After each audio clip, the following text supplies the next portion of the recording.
Wahong matu KG chamaga nifunithoiga konana Meeoi ama fare ngarang Manipur Police ki kangbuna Myanmar dagi mari leina bache sangsing amata yaudana puthoraki bo wahong matu KG chamaga nifuga nithoiga konana Meeoi ama police ki kangbuna palel PS ki gate manaktagi fare hairi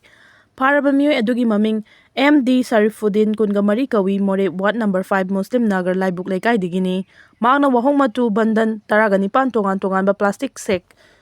Marida yomsilaga 4-wheeler amada haplaga Imphal tamna lakibani hairi fagalaba wahong matusing adu malengwi kaithelda lupa lakh 38 rongi mamal oigani faraba Meeoi adu mangondagi phangba polamsing aduga loinana mari leinaba police station da khusinakre hairi Manipur gi ching amasung tamga lonaba district masel singi marakta kanagumba kharana buffer zone lei haina phongdorakliba wafam asi Manipur police na leiti haina phongdokre tha asigi kundagi hoduna ukrulda pangthokadoriba sirui lili asibu Maitai sing na saruk yadana ba tongan ba Kuki giluf amadi Meeoi kaya na social media da kihan khangan bagi thabak lepa leitena chatharagli Manipur Police ki official microblogging site X ta thadorokpa warol amada Manipur gi district khara da kanagumba khara na buffer zone thonjinduna cherol kaya thadorokpa thegnare asigumba buffer zone asi Manipur gi district amaga gi marakta amata leite sensitive oiba mafam khara da aina yadaba Meeoi sing chathok chasin tawre haibagi damak madubu thingnanaba Masing yamlaba security sing deploy tawbani hairi Asigumba Manipur Police ki social media post asibu Manipur gi hanagi Chief Minister N Biren gi X account da post tawduna miyamda chingnaba kokhananaba tag tawrakre amaramda Kuki Student Organization Delhi gi President Pauza Khupkuitena Churchanpur town da loudspeaker sizinaduna Maitai sing state ki thakta pangthokliba Sirui festival yaudanaba kihan khanganbagi thabak chatharakraba matung Kuki Furuf ki Meeoi amana sumakha tana festival asibu yaudanaba kihalakre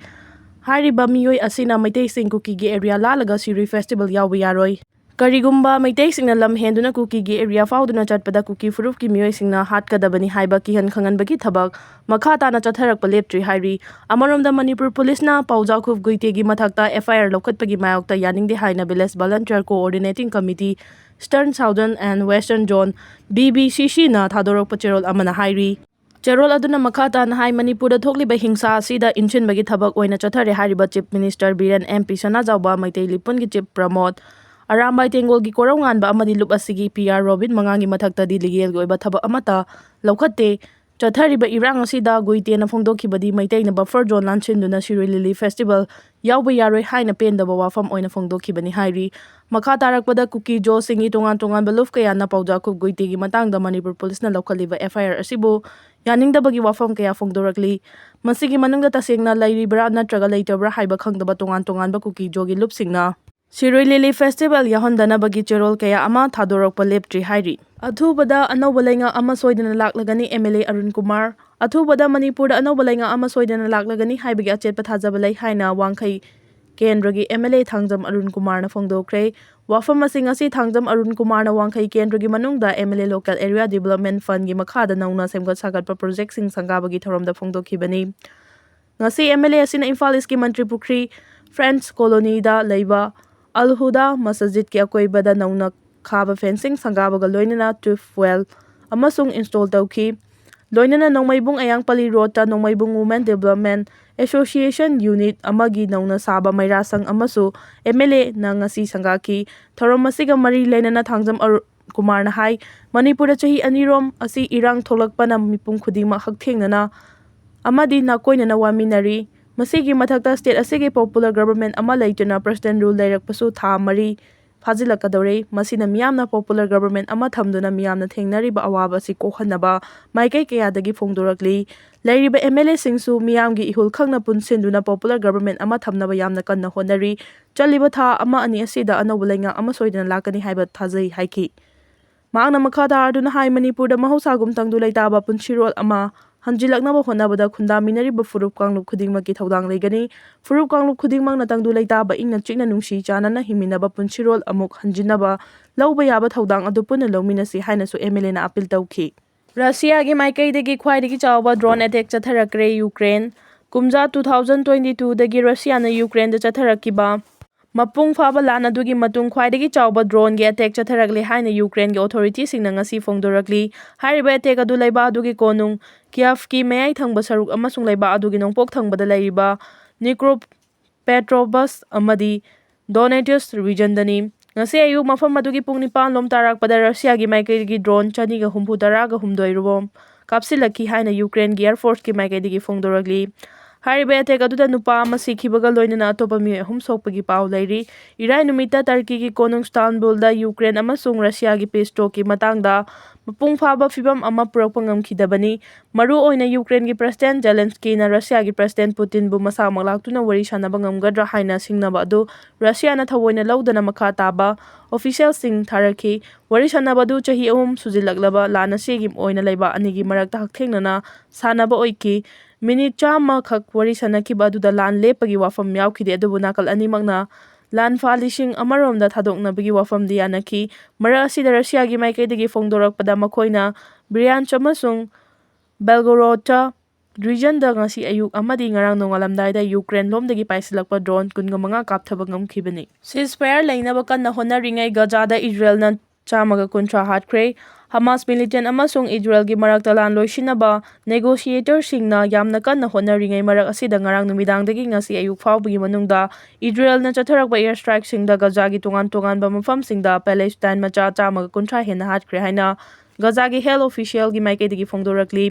ꯏꯖꯔꯦꯜꯅ ꯐꯣꯡꯗꯣꯔꯛꯄꯗ ꯀꯇꯥꯔꯒꯤ ꯀꯣꯅꯨꯡ ꯗꯣꯍꯥꯗ ꯍꯃꯥꯁ ꯑꯣꯐꯤꯁꯤꯌꯦꯜꯁꯤꯡꯒ ꯑꯀꯟꯕ ꯃꯑꯣꯡꯗ indirect ꯑꯣꯏꯅ ꯋꯥꯔꯤ ꯁꯥꯅꯗꯨꯅ ꯌꯥꯁꯤꯟꯅꯕ ꯄꯨꯔꯛꯄ ꯑꯃꯗꯤ ꯂꯥꯟꯐꯝꯁꯤꯡ ꯊꯥꯗꯣꯛꯇꯨꯅ ꯂꯥꯟ ꯂꯣꯏꯁꯤꯟꯅꯕ ꯋꯥꯐꯝ ꯀꯌꯥ ꯈꯟꯅꯅꯕ ꯍꯣꯠꯅꯔꯤ꯫ ꯋꯥꯔꯤ ꯁꯥꯅꯕ ꯑꯗꯨꯗ ꯒꯖꯥꯒꯤ ꯁꯔꯨꯛꯁꯤꯡꯗꯒꯤ ꯃꯤꯂꯤꯇꯔꯤꯒꯤ ꯄꯔꯁꯣꯅꯦꯜꯁꯤꯡ ꯂꯧꯊꯣꯛꯄ ꯑꯃꯁꯨꯡ ꯃꯤꯔꯝꯗ ꯆꯦꯟꯗꯨꯅ ꯂꯩꯔꯤꯕ ꯍꯃꯥꯁ ꯃꯤꯂꯤꯇꯦꯟꯠꯁꯤꯡ ꯃꯐꯝ ꯑꯗꯨꯗ ꯍꯟꯖꯤꯜꯍꯟꯕꯒꯤ ꯋꯥꯐꯝ, ꯏꯖꯔꯦꯜꯅ ꯄꯨꯈꯠꯂꯛꯈꯤꯕꯁꯤꯡ ꯑꯗꯨ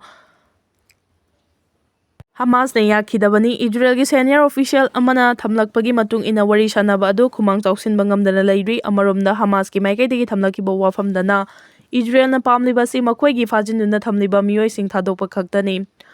ꯂꯥꯟ ꯂꯣꯏꯁꯤꯟꯕꯒꯤ ꯊꯥꯖꯕ ꯄꯤꯕꯒꯤ ꯋꯥꯐꯝ ꯂꯩꯇꯦ, ꯃꯔꯝ ꯑꯗꯨꯅ ꯃꯈꯣꯏꯅ ꯍꯥꯟꯅꯗꯒꯤ ꯗꯤꯃꯥꯟꯗ ꯇꯧꯗꯨꯅ ꯂꯥꯛꯂꯤꯕ ꯈꯣꯡꯐꯝ ꯑꯗꯨ ꯑꯍꯣꯡꯕ ꯂꯩꯇꯦ꯫ ꯑꯣꯐꯤꯁꯤꯌꯦꯜ ꯑꯗꯨꯅ ꯃꯈꯥ ꯇꯥꯈꯤꯕꯗ ꯍꯃꯥꯁꯀꯤ ꯃꯥꯏꯀꯩꯗꯒꯤ ꯏꯖꯔꯦꯜꯒꯤ ꯍꯣꯁꯇꯦꯖ ꯄꯨꯝꯅꯃꯛ ꯊꯥꯗꯣꯛꯄ, ꯃꯗꯨꯒꯤ ꯃꯍꯨꯠꯇ ꯂꯥꯟ ꯂꯣꯏꯁꯤꯟꯕ ꯑꯃꯁꯨꯡ ꯒꯖꯥꯗꯒꯤ ꯏꯖꯔꯦꯜꯒꯤ ꯂꯥꯟꯃꯤꯁꯤꯡ ꯂꯧꯊꯣꯛꯈꯤꯕ, ꯃꯈꯣꯏꯅ ꯊꯤꯡꯂꯝꯕ ꯑꯦꯗ ꯄꯨꯁꯤꯜꯂꯛꯄꯒꯤ ꯈꯣꯡꯊꯥꯡ ꯑꯗꯨ ꯍꯟꯗꯣꯛꯄ ꯑꯃꯁꯨꯡ ꯐꯥꯖꯤꯟꯗꯨꯅ ꯊꯝꯂꯤꯕ ꯄꯦꯂꯦꯁꯇꯥꯏꯟ ꯃꯆꯥꯁꯤꯡ ꯊꯥꯗꯣꯛꯄꯒꯤ ꯋꯥꯐꯝꯁꯤꯡ ꯌꯥꯎꯔꯤꯕꯅꯤ꯫ ꯃꯌꯥꯝ ꯑꯁꯤꯒꯤ ꯃꯔꯛꯇ ꯉꯔꯥꯡ ꯏꯖꯔꯦꯜꯅ ꯑꯣꯄꯔꯦꯁꯟ ꯀꯟꯇ꯭ꯔꯣꯜ ꯍꯥꯏꯅ ꯃꯤꯡꯊꯣꯟꯗꯨꯅ ꯆꯠꯊꯔꯛꯈꯤꯕ ꯒ꯭ꯔꯥꯎꯟꯗ ꯑꯣꯐꯦꯟꯁꯤꯚꯇ ꯃꯤꯑꯣꯏ 130 ꯍꯥꯠꯈꯤ꯫ ꯕꯣꯝ ꯊꯥꯗꯔꯛꯈꯤꯕ ꯑꯗꯨꯅ ꯏꯃꯨꯡ ꯃꯅꯨꯡ ꯀꯌꯥꯒꯤ ꯃꯤꯑꯣꯏꯁꯤꯡ ꯄꯨꯟꯅ ꯁꯤꯕ ꯌꯥꯎꯔꯤ ꯍꯥꯏꯅ ꯃꯈꯥ ꯇꯥꯔꯤ꯫ ꯇꯝꯊꯤꯔꯕ ꯅꯣꯡꯂꯩ ꯅꯨꯡꯁꯤꯠꯅ ꯌꯨꯑꯦꯁꯇ ꯃꯤꯑꯣꯏ 23 ꯍꯥꯠꯈ꯭ꯔꯦ꯫ ꯍꯧꯈꯤꯕ ꯏꯔꯥꯏ ꯅꯨꯃꯤꯠꯇꯒꯤ ꯍꯧꯗꯨꯅ ꯃꯤꯗꯋꯦꯁ ꯑꯃꯁꯨꯡ ꯃꯤꯗ ꯑꯦꯠꯂꯥꯟꯇꯤꯛꯇꯒꯤ ꯁꯤꯠꯂꯛꯈꯤꯕ ꯑꯀꯟꯕ ꯅꯨꯡꯁꯤꯠꯅ ꯁꯦꯟꯇ꯭ꯔꯦꯜ ꯌꯨꯑꯦꯁꯀꯤ ꯃꯐꯝ ꯀꯌꯥꯗ ꯆꯥꯎꯅ ꯈꯨꯗꯣꯡꯊꯤꯕ ꯊꯣꯛꯍꯟꯗꯨꯅ ꯌꯥꯝꯗ꯭ꯔꯕꯗ ꯃꯤꯑꯣꯏ 23 ꯍꯥꯠꯈ꯭ꯔꯦ ꯍꯥꯏꯔꯤ꯫ ꯌꯨꯑꯦꯁꯀꯤ ꯃꯤꯁꯧꯔꯤ, ꯀꯦꯟꯇꯨꯀꯤ ꯑꯃꯁꯨꯡ ꯚꯔꯖꯤꯅꯤꯌꯥꯅꯆꯤꯡꯕ ꯃꯐꯝ ꯀꯌꯥꯗ ꯍꯨꯝꯖꯤꯜꯂꯛꯈꯤꯕ ꯑꯀꯟꯕ ꯅꯣꯡꯂꯩ ꯅꯨꯡꯁꯤꯠꯅ ꯃꯤꯑꯣꯏ ꯀꯌꯥ ꯍꯥꯠꯈ꯭ꯔꯕ ꯃꯇꯨꯡꯗ ꯀꯌꯥ ꯑꯃꯁꯨ ꯑꯁꯣꯛ ꯑꯄꯟ ꯅꯪꯍꯟꯈꯤ ꯍꯥꯏꯔꯤ꯫ ꯇꯝꯊꯤꯔꯕ ꯅꯣꯡꯂꯩ ꯅꯨꯡꯁꯤꯠ ꯑꯗꯨꯅ ꯃꯈꯥ ꯇꯥꯅ ꯁꯤꯍꯜꯂꯛꯄꯒꯤ ꯑꯣꯏꯊꯣꯛꯄ ꯂꯩ ꯍꯥꯏꯅ ꯁꯦꯟꯠ ꯂꯨꯏꯁꯀꯤ ꯃꯦꯌꯔ ꯀꯥꯔꯥ ꯁ꯭ꯄꯦꯟꯁꯔꯅ ꯉꯔꯥꯡ ꯄꯥꯎꯒꯤ ꯃꯤꯐꯝ ꯑꯃꯗ ꯐꯣꯡꯗꯣꯛꯄꯒ ꯂꯣꯏꯅꯅ ꯊꯧꯗꯣꯛ ꯑꯗꯨ ꯁꯤꯇꯤ ꯑꯁꯤꯒꯤ ꯄꯨꯋꯥꯔꯤꯗ ꯈ꯭ꯋꯥꯏꯗꯒꯤ ꯈꯨꯗꯣꯡꯊꯤꯕ ꯊꯧꯗꯣꯛ ꯑꯃꯅꯤ ꯍꯥꯏꯈꯤ꯫ ꯉꯔꯥꯡ ꯑꯌꯨꯛ ꯂꯩꯉꯥꯛꯀꯤ ꯋꯦꯗꯔ ꯐꯣꯔꯀꯥꯁꯇꯔꯁꯤꯡꯅ ꯊꯝꯈꯤꯕ ꯋꯥꯔꯣꯜ ꯑꯃꯗ ꯇꯝꯊꯤꯔꯕ ꯅꯣꯡꯂꯩ ꯅꯨꯡꯁꯤꯠ 23ꯔꯛ ꯌꯨꯑꯦꯁꯀꯤ ꯃꯌꯥꯏ ꯊꯪꯕ ꯁꯔꯨꯛꯁꯤꯡꯗ ꯁꯤꯖꯤꯜꯂꯛꯈꯤ ꯍꯥꯏꯔꯤ꯫ ꯅꯣꯡꯂꯩ ꯅꯨꯡꯁꯤꯠ ꯑꯗꯨꯅ ꯌꯨꯑꯦꯁꯀꯤ ꯏꯟꯗꯤꯌꯥꯅꯥ ꯑꯃꯁꯨꯡ ꯀꯦꯟꯇꯨꯀꯤꯗ ꯆꯥꯎꯅ ꯆꯩꯊꯦꯡ ꯄꯤꯈꯤ꯫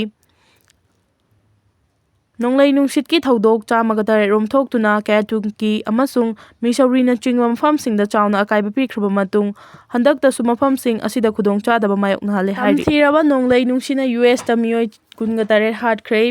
ꯍꯧꯈꯤꯕ ꯏꯔꯥꯏ ꯅꯨꯃꯤꯠꯇꯒꯤ ꯍꯧꯗꯨꯅ ꯃꯤꯗꯋꯦꯁ ꯑꯃꯁꯨꯡ ꯃꯤꯗ ꯑꯦꯠꯂꯥꯟꯇꯤꯛꯇꯒꯤ ꯁꯤꯠꯂꯛꯈꯤꯕ ꯑꯀꯟꯕ ꯅꯨꯡꯁꯤꯠꯅ ꯁꯦꯟꯇ꯭ꯔꯦꯜ ꯌꯨꯑꯦꯁꯀꯤ ꯃꯐꯝ ꯀꯌꯥꯗ ꯆꯥꯎꯅ ꯈꯨꯗꯣꯡꯊꯤꯕ ꯊꯣꯛꯍꯟꯗꯨꯅ ꯌꯥꯝꯗ꯭ꯔꯕꯗ ꯃꯤꯑꯣꯏ 23 ꯍꯥꯠꯈ꯭ꯔꯦ ꯍꯥꯏꯔꯤ꯫ ꯌꯨꯑꯦꯁꯀꯤ ꯃꯤꯁꯧꯔꯤ, ꯀꯦꯟꯇꯨꯀꯤ ꯑꯃꯁꯨꯡ ꯚꯔꯖꯤꯅꯤꯌꯥꯅꯆꯤꯡꯕ ꯃꯐꯝ ꯀꯌꯥꯗ ꯍꯨꯝꯖꯤꯜꯂꯛꯈꯤꯕ ꯑꯀꯟꯕ ꯅꯣꯡꯂꯩ ꯅꯨꯡꯁꯤꯠꯅ ꯃꯤꯑꯣꯏ ꯀꯌꯥ ꯍꯥꯠꯈ꯭ꯔꯕ ꯃꯇꯨꯡꯗ ꯀꯌꯥ ꯑꯃꯁꯨ ꯑꯁꯣꯛ ꯑꯄꯟ ꯅꯪꯍꯟꯈꯤ ꯍꯥꯏꯔꯤ꯫ ꯇꯝꯊꯤꯔꯕ ꯅꯣꯡꯂꯩ ꯅꯨꯡꯁꯤꯠ ꯑꯗꯨꯅ ꯃꯈꯥ ꯇꯥꯅ ꯁꯤꯍꯜꯂꯛꯄꯒꯤ ꯑꯣꯏꯊꯣꯛꯄ ꯂꯩ ꯍꯥꯏꯅ ꯁꯦꯟꯠ ꯂꯨꯏꯁꯀꯤ ꯃꯦꯌꯔ ꯀꯥꯔꯥ ꯁ꯭ꯄꯦꯟꯁꯔꯅ ꯉꯔꯥꯡ ꯄꯥꯎꯒꯤ ꯃꯤꯐꯝ ꯑꯃꯗ ꯐꯣꯡꯗꯣꯛꯄꯒ ꯂꯣꯏꯅꯅ ꯊꯧꯗꯣꯛ ꯑꯗꯨ ꯁꯤꯇꯤ ꯑꯁꯤꯒꯤ ꯄꯨꯋꯥꯔꯤꯗ ꯈ꯭ꯋꯥꯏꯗꯒꯤ ꯈꯨꯗꯣꯡꯊꯤꯕ ꯊꯧꯗꯣꯛ ꯑꯃꯅꯤ ꯍꯥꯏꯈꯤ꯫ ꯉꯔꯥꯡ ꯑꯌꯨꯛ ꯂꯩꯉꯥꯛꯀꯤ ꯋꯦꯗꯔ ꯐꯣꯔꯀꯥꯁꯇꯔꯁꯤꯡꯅ ꯊꯝꯈꯤꯕ ꯋꯥꯔꯣꯜ ꯑꯃꯗ ꯇꯝꯊꯤꯔꯕ ꯅꯣꯡꯂꯩ ꯅꯨꯡꯁꯤꯠ 23ꯔꯛ ꯌꯨꯑꯦꯁꯀꯤ ꯃꯌꯥꯏ ꯊꯪꯕ ꯁꯔꯨꯛꯁꯤꯡꯗ ꯁꯤꯖꯤꯜꯂꯛꯈꯤ ꯍꯥꯏꯔꯤ꯫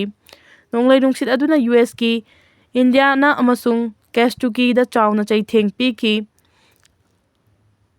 ꯅꯣꯡꯂꯩ ꯅꯨꯡꯁꯤꯠꯀꯤ ꯊꯧꯗꯣꯛ 103 ꯔꯣꯝ ꯊꯣꯛꯇꯨꯅ ꯀꯦꯟꯇꯨꯀꯤ ꯑꯃꯁꯨꯡ ꯃꯤꯁꯧꯔꯤꯅꯆꯤꯡꯕ ꯃꯐꯝꯁꯤꯡꯗ ꯆꯥꯎꯅ ꯑꯀꯥꯏꯕ ꯄꯤꯈ꯭ꯔꯕ ꯃꯇꯨꯡ ꯍꯟꯗꯛꯇꯁꯨ ꯃꯐꯝꯁꯤꯡ ꯑꯁꯤꯗ ꯈꯨꯗꯣꯡꯆꯥꯗꯕ ꯃꯥꯌꯣꯛꯅꯍꯜꯂꯦ ꯍꯥꯏꯔꯤ꯫ ꯃꯣꯖꯥꯝꯕꯤꯛꯇ ISIS ꯃꯤꯂꯤꯇꯦꯟꯠꯅ ꯃꯤꯑꯣꯏ 10 ꯍꯥꯠꯈ꯭ꯔꯦ꯫ ꯏꯁꯇꯔꯟ ꯑꯐ꯭ꯔꯤꯀꯥꯒꯤ ꯃꯅꯨꯡꯗ ꯂꯩꯕ ꯈ꯭ꯋꯥꯏꯗꯒꯤ ꯆꯥꯎꯅ ꯉꯥꯛ-ꯁꯦꯟꯗꯨꯅ ꯂꯩꯔꯤꯕ ꯃꯐꯝ ꯑꯃ ꯑꯣꯏꯔꯤꯕ ꯃꯣꯖꯥꯝꯕꯤꯛꯇ ꯏꯁꯂꯥꯃꯤꯛ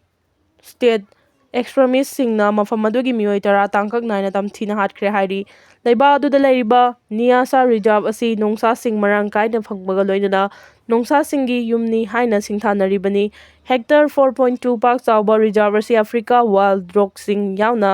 ꯁꯥꯃꯨ ꯑꯃꯁꯨꯡ ꯏꯔꯣꯏꯅꯆꯤꯡꯕ ꯁꯥ ꯃꯔꯥꯡ ꯀꯥꯏꯅ ꯐꯪꯂꯤꯕ ꯌꯥꯝꯅ ꯃꯔꯨꯑꯣꯏꯕ ꯃꯐꯝ ꯑꯃꯅꯤ꯫ ꯅꯤꯌꯥꯁ ꯔꯤꯖꯔꯚ ꯑꯁꯤ ꯂꯩꯕꯥꯛ ꯑꯗꯨꯒꯤ ꯌꯥꯝꯅ ꯃꯔꯨꯑꯣꯏꯕ ꯃꯐꯝ ꯑꯃ ꯑꯣꯏꯕꯇ ꯅꯠꯇꯅ ꯅꯣꯡꯁꯥ, ꯁꯥꯃꯨ ꯑꯃꯁꯨꯡ ꯑꯇꯩ ꯑꯇꯣꯞꯄ ꯁꯥꯁꯤꯡꯒꯤ ꯃꯁꯤꯡ ꯍꯦꯟꯒꯠꯅꯕꯒꯤꯗꯃꯛ ꯊꯕꯛ ꯊꯧꯔꯝ ꯀꯌꯥ ꯄꯥꯏꯈꯠꯂꯤꯕ ꯃꯐꯝ ꯑꯃꯅꯤ꯫ ꯃꯃꯥꯡ ꯊꯥꯒꯤ 19ꯗ ꯂꯩꯕꯥꯛ ꯑꯗꯨꯒꯤ ꯅꯤꯌꯥꯁꯥꯗ ꯃꯤꯂꯤꯇꯦꯟꯠꯁꯤꯡꯅ ꯑꯦꯇꯦꯛ ꯇꯧꯗꯨꯅ ꯑꯦꯟꯇꯤ-ꯄꯣꯆꯤꯡ ꯑꯦꯀꯣꯔꯁ 2 ꯍꯥꯠꯈꯤꯕꯒ ꯂꯣꯏꯅꯅ ꯑꯦꯁꯀꯣꯔꯠ 2ꯁꯨ ꯃꯐꯝ ꯈꯪꯗꯅ ꯃꯥꯡꯍꯟꯕꯤꯈ꯭ꯔꯦ꯫ ꯊꯧꯗꯣꯛ ꯑꯗꯨ ꯏꯁꯂꯥꯃꯤꯁ꯭ꯠ ꯁ꯭ꯇꯦꯠꯅ ꯊꯣꯛꯍꯟꯕꯅꯤ ꯍꯥꯏꯅ ꯃꯇꯝ ꯀꯨꯏꯔꯕꯒꯤ ꯇꯨꯡꯗ ꯐꯣꯡꯗꯣꯔꯛꯈꯤ꯫ ꯃꯅꯤꯄꯨꯔꯗ ꯊꯣꯛꯂꯤꯕ ꯏꯔꯥꯡ ꯑꯁꯤ ꯃꯦꯖꯣꯔꯤꯇꯤ ꯑꯣꯏꯔꯤꯕ ꯃꯤꯇꯩꯅ ꯀꯨꯀꯤꯁꯤꯡꯗ ꯌꯦꯡꯊꯤꯗꯨꯅ ꯑꯣꯠꯄꯗꯧꯅ ꯂꯥꯟꯅ ꯂꯧꯔꯒ ꯅꯦꯁꯅꯦꯜ ꯃꯤꯗꯤꯌꯥꯁꯤꯡꯅ ꯕꯥꯏꯁ ꯂꯧꯅ ꯄꯥꯎ ꯐꯣꯡꯈꯤ꯫ ꯑꯗꯨꯕꯨ